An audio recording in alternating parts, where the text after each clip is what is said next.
GPS tether report submitted, and there are no additions, corrections noted.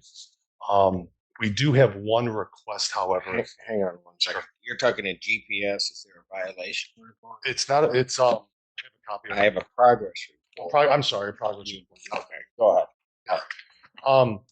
We do have a request though with respect to the tether. We're not standing here before the court asking that he not continue on the tether, but we're requesting that some addresses be added onto the travel path. He is co-parenting his 11-year-old daughter. The mother does not have her license. She actually appeared before this court, I believe, a few weeks ago. Um, Tony Malone. I don't know if that name rings a bell or not, Your Honor. No, it doesn't. Okay. But the daughter is currently going, seeking, getting treatment at community mental health. Also, at she goes to as a physician. She attends Tappan Middle School. There are prescriptions related to her treatment from Meyer Pharmacy. Um, so I have the addresses, and we're asking that because Mr. Jones does have a license, and he could pick up and transport his daughter to these appointments, get her prescriptions, that we're asking the court to add those addresses onto the travel path. It also includes the child's residence as well, and his place of employment at LA Fitness, Your Honor. At where? LA Fitness. And if the court would like, I can. Place of Mr. Jones's place of employment. When did that happen?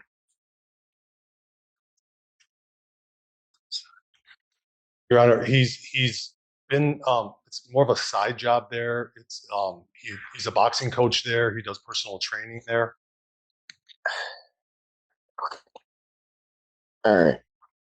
Um, Go ahead. I'll let you finish, and I'll tell you what I've got Sure. to say. Because That I've addressed the addresses. We would respectfully ask the court to add to the travel path with respect to the recommend. well, so that you know, I cut the travel path entirely out, and I did that because he shouldn't be on. Okay.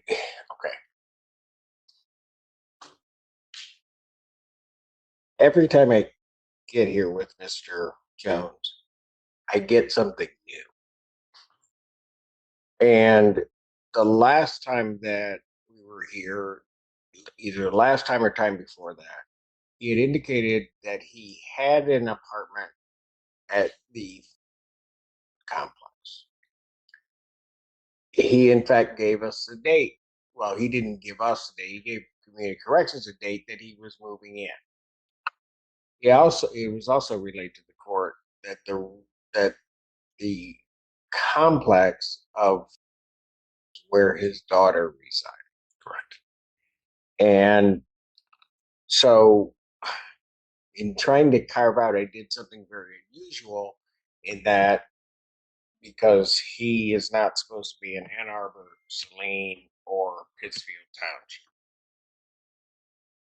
So I carved out a specific roadway that he could travel, get to Pheasant Run, gave him Pheasant Run, and those were the only places within that he could be basically down Ellsworth Road. His reasons, the reasons given for that was because that's where his daughter resided. Also, the reason was because he was going to be working in Canton. He was getting his employment transfer. Then find out, he reports to Community Corrections that he no longer has the apartment, which I wasn't clear on what happened there, but that he wasn't moving in. And not to interrupt the court, I could address that when the court's ready as to why. And then, then I just closed that whole way in and just told him he could not be in Ann Arbor, Saline, or Pittsfield Township. Said nothing before ever about specific addresses, never said anything.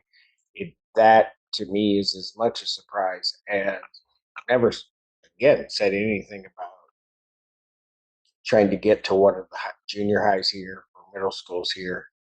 Nothing about that. Now that's the first time that I'm hearing it today, asking for a change in that. And I, LA Fitness is located where? On Maple Road, Your Yeah, that's where I thought. But he can't be on Maple Road. Understood. So when did that? And he knew Ann Arbor was out. So when did that come? Oh, it goes into the address first for his daughter, Your Honor, if I may. Pardon? With respect to the address for his daughter, he had the apartment ready to go. He was incarcerated for 8 days. There, Mr. Amadeo handled the bond hearing for Your Honor. He was released on tether. The apartment was no longer available to Mr. Jones once he was released. So that's why he's not residing there, but his daughter is residing there. I did receive, I'm sorry, Your Honor.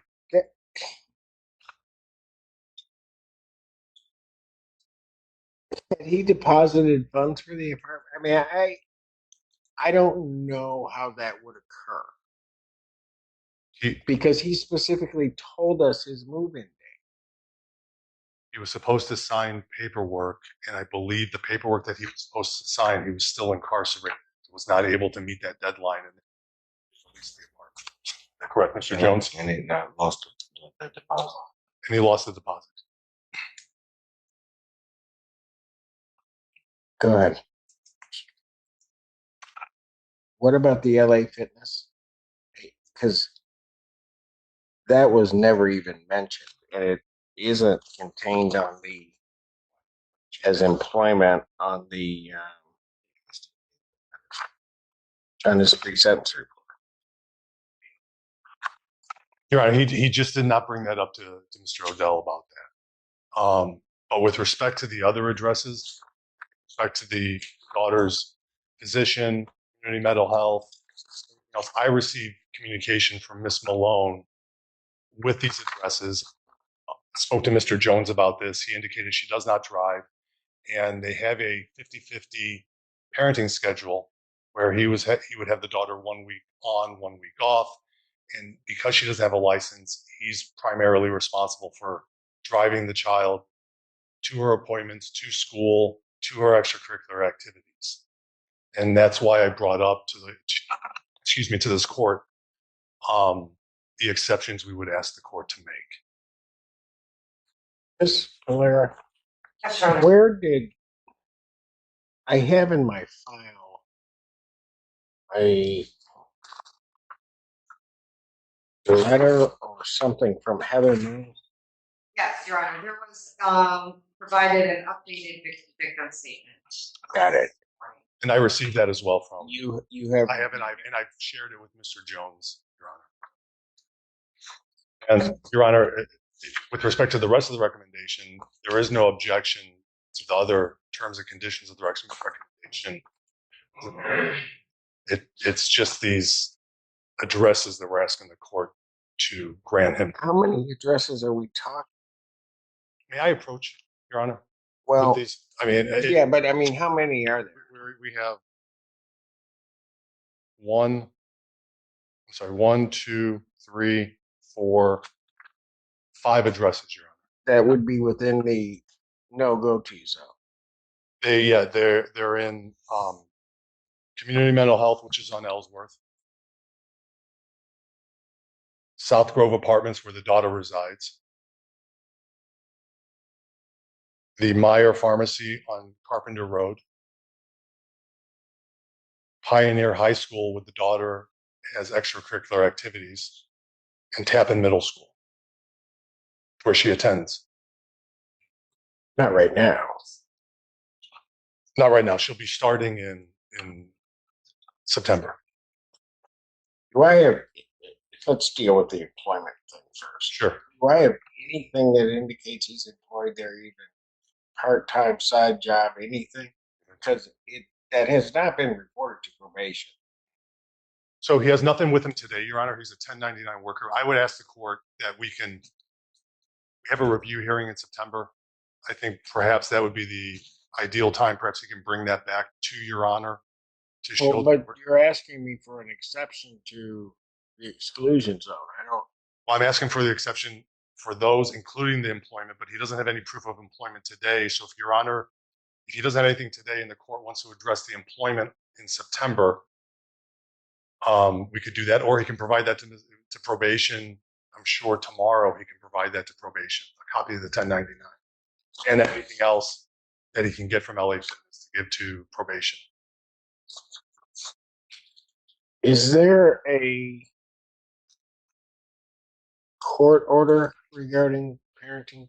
They do not have a court order, Your Honor. All I have is communication from Miss Malone. And Your Honor, I just became aware of this right when I walked in. I believe the daughter walked in prior to this case being called. I mean, she's here. I mean, I don't want to have an 11-year-old come up here, but I don't know how the court wants to, as far as any proof or verification.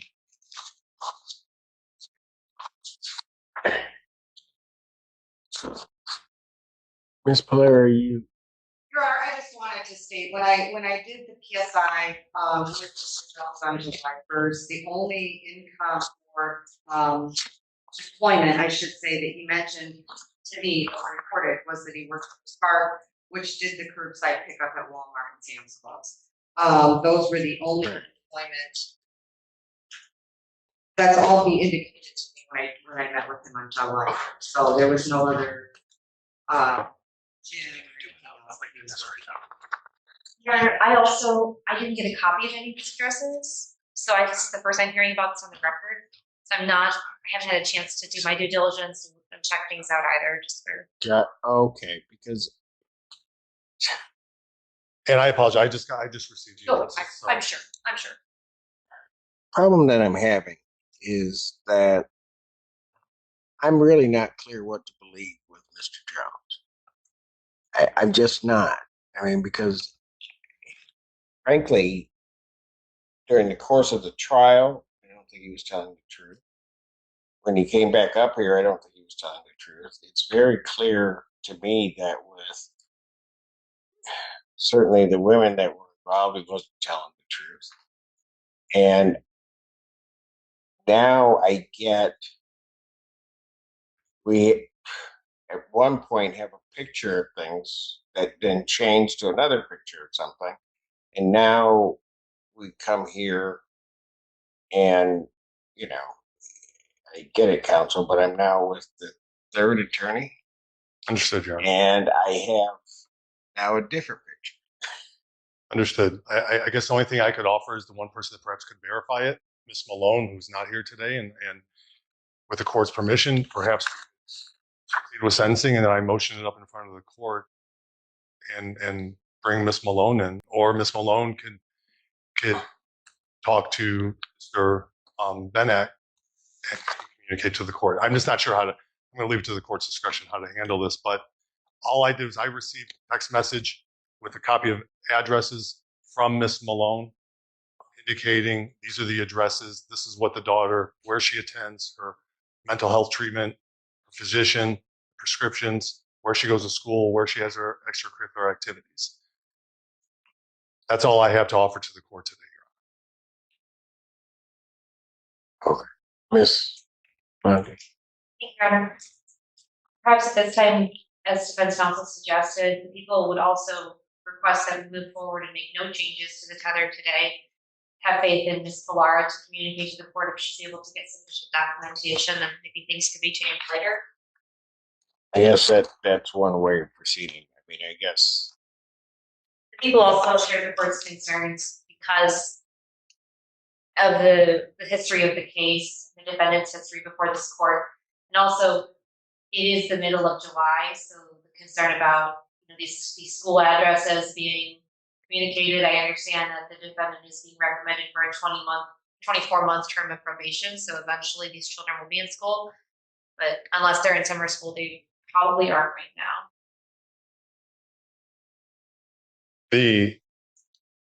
Certainly the community mental health treatment is ongoing.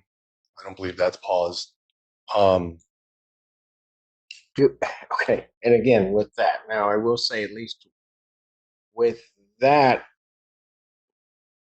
while it wasn't specifically stated, there was some indication of some type of treatment.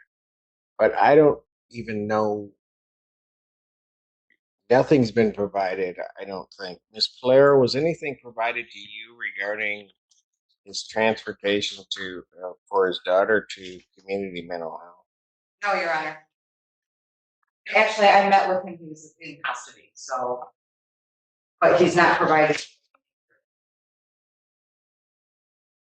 Your Honor, as prosecution noted, I will have, if the court would be satisfied, I would have Mr. Jones provide this information to probation. All right, very well. With respect, yeah, Go ahead. with respect to that, we have reviewed the pre-sentence report, Your Honor. We asked the court to adopt the recommendation. Fines and costs, my client's asking for 2 weeks to pay the fines and costs. And I don't know if you want to hear from my client at this time or if you want to hear from, I know the victims submitted a victim impact statement. I don't know if they want to address the court, but my client would like to. Wish to address the court directly. Their written statement is sufficient. All right. They are present, however, there's just a written statement that they provided themselves. With the court's permission, my client has prepared a statement on his own. He'd like to read it to the court.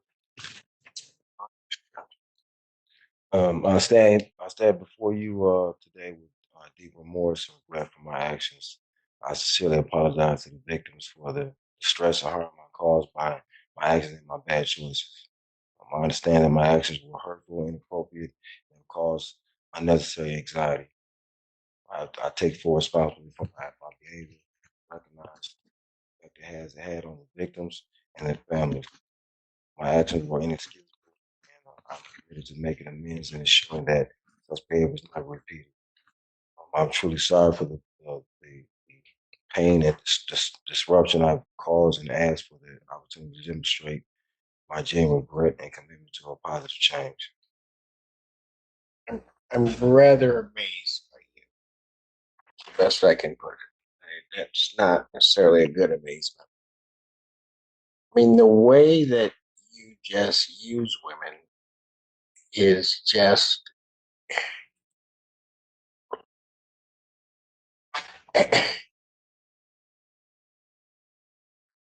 I mean, just incredible to me.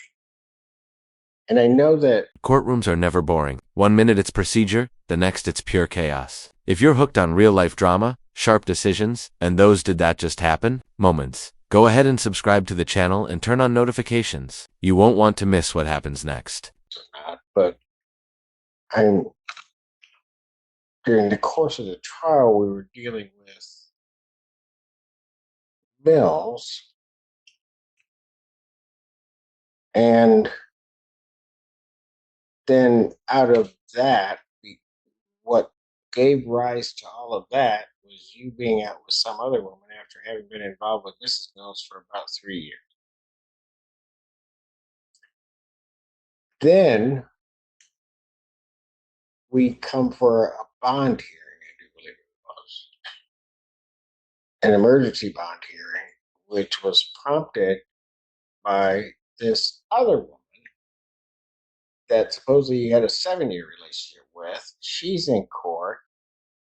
Somehow, it was very clear from the expression on her face that she got lied to about who Miss Mills was because she was absolutely shocked.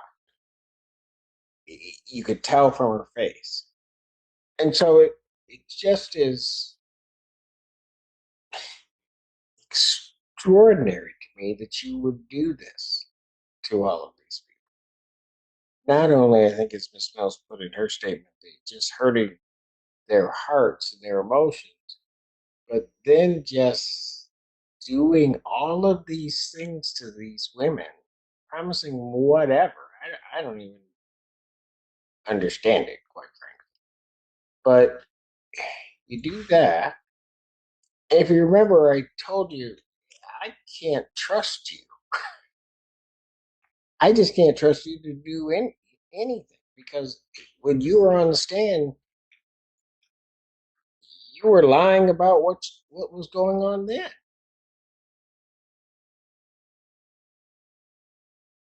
And what is so hurtful to me in a lot of ways is that you're raising a daughter. Mr. Jones, if somebody were to do what you've done to these women, to your daughter, what would your reaction I don't know. be? You don't? No, sir. Your Honor, I don't know. I would I would feel regret. What? Feel regret for that. Regret? Yes, that maybe not give my daughter insight on looking out for people like myself. Just regret? Hurt.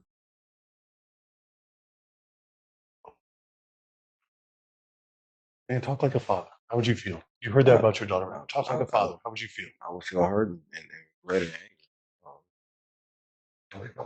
anger. The best thing I can do is teach her to avoid kind of man a father is. If you're raising a daughter, why would you act that way? It's mental health, Your Honor. I'm going to tell you what, it bothers me also that as bad as all of these women around you were treated by you, that when I pose that to you, reference your daughter, that's the best you could come up with. Your Honor, I seek mental health. I'm seeking a therapist. There's a lot of things that I'm with my own demons as far as my behavior, all of the other people, and it's a mental health issue. Now, I was hoping for a minute when I asked you that question, sort of laid the background, that I'd get some answer that would make sense to this court. Because the cold-hearted reality of what I saw with this case, my initial thought was to impose additional jail time. I'll be absolutely honest with you. Because I don't know, because I heard the testimony, I know what you did to the Mills sisters, I'll just call them. I know what you did there. Left the other woman at the movies that they had to take your date home because you left them. And then I don't know, I can't think of her name. I don't know what you told that poor woman that you were involved with for 7 years to get her to show up and even write the letters that she wrote to this court. Your Honor, I deal with mental health issues. From I've had a victim of sexual assault when I was a kid, and I have a lot of trauma and stuff like that in my behavior. Destructive from that in relationships has been destructive in many relationships with people. I've failed to address it after getting out of the army, and having trouble with the VA, and I've actually been from this point. I've been seeking mental health counseling. To deal with. So where did that come from? And the only reason I'm asking that is because I'm looking at your pre-sentence report. He reports no self or family history of mental illness. You know what? I don't know about anybody else in my family and their mental health issues. My family doesn't address mental health. Okay, let's leave the family part out. What about self? You just sat there and told. Seriously? I left it out because I wasn't addressing it before my probation report. I haven't been addressing it, which is why my actions been the way they were. I have not been addressing my mental health for a long time, and that's why my actions wasn't. That's all about my mental. You know what? You know what? You might stop. Because I'm going to tell you what. You can lie to all those women. That last person on this planet right now that you want to lie to is me. I'm looking at this report. I know that Miss Flair does a thorough job in terms of these reports, and you're sitting up here telling me something different. And I think you're telling me something different because somehow and or another, I'm supposed to, the light's not supposed to shine on all these women. You want me to shine it on you and feel sorry for you. Talk to him. Talk to the judge. Your Honor, I've been in denial about my mental health. All the way to being in jail. I've been in denial about my actions, stuff like and things like that. And when I was released, I was told by my sisters I need to go see mental health and address my issues, and it was a tough thing for me to do. I've been fighting it. So where are you going now?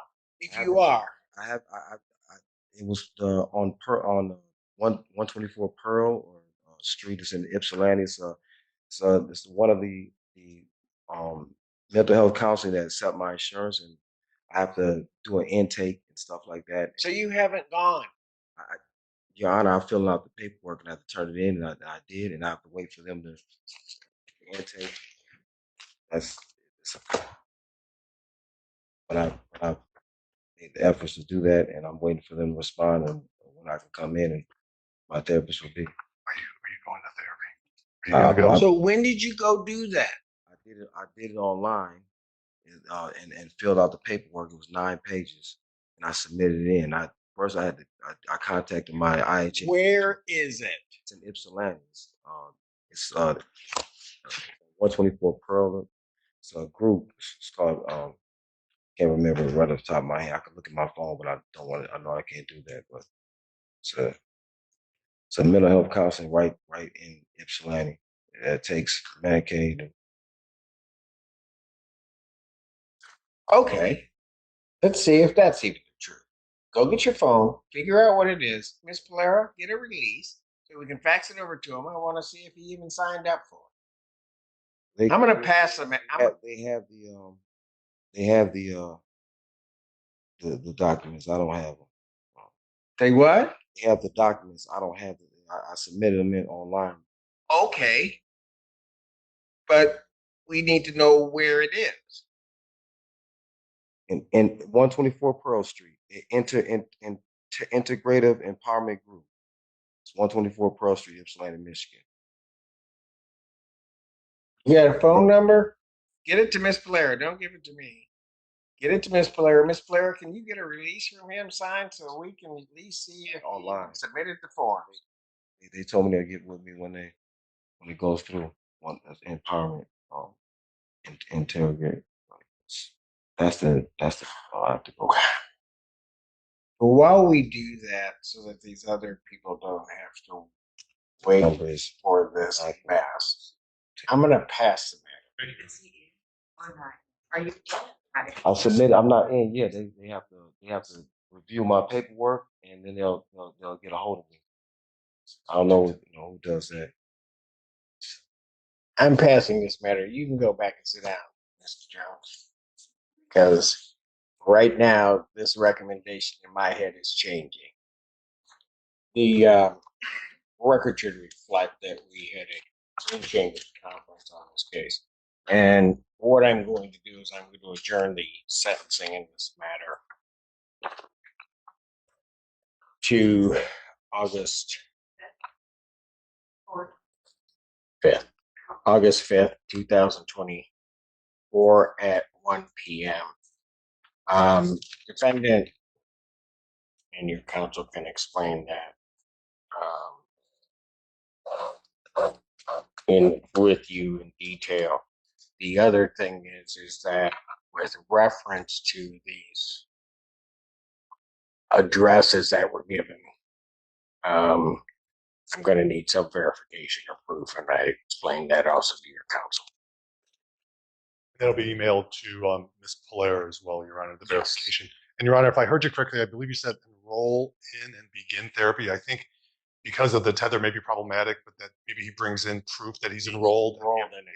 Yeah, okay. And if it were to begin and there needed to be an As exception, we close out today's video, one thing stands out: Judge Simpson was in complete control from start to finish. Even without a list of specific names or charges, the transcript shows exactly how a courtroom runs when the pressure is on. Procedural rules, surprise arguments, and tense back and forths weren't the exception. They were the norm. What stayed consistent was Judge Simpson's approach. No shortcuts, no games, and no room for dishonesty. Whether she was untangling procedural issues or keeping tempers in check, she showed how authority, composure, and respect for the law keep a courtroom on track. These videos aren't just about drama. They're a window into how justice actually works, the weight behind every ruling, and the accountability that follows. If you like seeing how Judge Simpson handles the heat and keeps order in the middle of it all, make sure you're subscribed and hit the bell icon so you never miss an episode. Every case has something to teach about responsibility, honesty, and the impact of every choice made in that courtroom. Stay tuned. There are plenty more intense real-world courtroom moments on the way.